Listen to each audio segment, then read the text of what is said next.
ఊహాగానాలు చేయడం, ఉన్నవి లేనివి ప్రభుత్వ నిర్ణయాలని మీకు మీరే ప్రకటించి రైతులలో గందరగోళాన్ని సృష్టిస్తున్నారు. కాబట్టి ఆ గందరగోళాన్ని దూరం చేస్తూ రైతులకు ఒక శుభవార్త వినిపించాలని ఈ మంత్రివర్గ సమావేశంలో సహచరులందరి సూచనల మేరకు ఈరోజు నిర్ణయం తీసుకోవడం జరిగింది. రైతు భరోసా కార్యక్రమంలో భాగంగా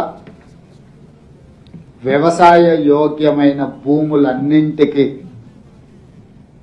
రైతు భరోసా పథకం కింద నిధులను ఇవ్వడం జరుగుతుంది. గత ప్రభుత్వం రైతు బంధు పథకంలో భాగంగా సంవత్సరానికి 10,000 ఇస్తే మా ప్రభుత్వం ప్రజాపాలనలో రైతులందరికీ సంవత్సరానికి 12,000 రూపాయలు ఇవ్వాలని నిర్ణయం తీసుకున్నది. అదేవిధంగా భూమి ఉన్న రైతులకు రైతు భరోసా పథకం కింద వ్యవసాయ యోగ్యమైన ప్రతి ఎకరాకు 12,000 రూపాయలు ఇస్తున్నప్పుడు తండాలలో, గూడాలలో, మారుమూల పల్లెల్లో ఉన్న భూమి లేని వ్యవసాయ రైతు కుటుంబాలు,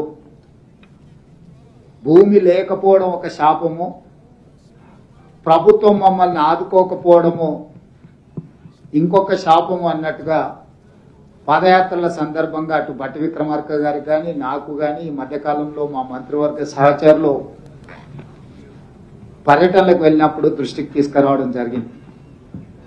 అందుకే మా ప్రభుత్వం భూమి లేని వ్యవసాయ కుటుంబాలకు ప్రతి సంవత్సరానికి 12,000 వాళ్ళకు కూడా ఇవ్వాలి, వాళ్ళు కూడా మన సమాజంలో మనలో భాగమే అని గుర్తించి ఈ పథకాన్ని అమలు చేయాలని నిర్ణయం తీసుకున్నది. ఈ పథకానికి ఇందిరమ్మ ఆత్మీయ భరోసా పథకం అని చెప్పి నామకరణం చేయడం జరిగింది.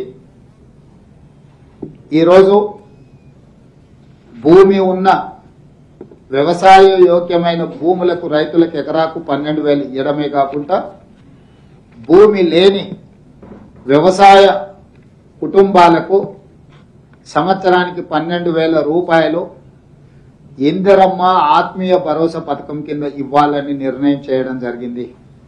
ఇదే కాకుండా చాలా సంవత్సరాల నుంచి రేషన్ కార్డుల సమస్య పేదవాళ్లను పట్టి పీడిస్తుంది. అందుకే రేషన్ కార్డు లేని అందరికీ నూతన రేషన్ కార్డు ఇవ్వాలని కూడా ఈ మంత్రివర్గ సమావేశంలో నిర్ణయం తీసుకోవడం జరిగింది.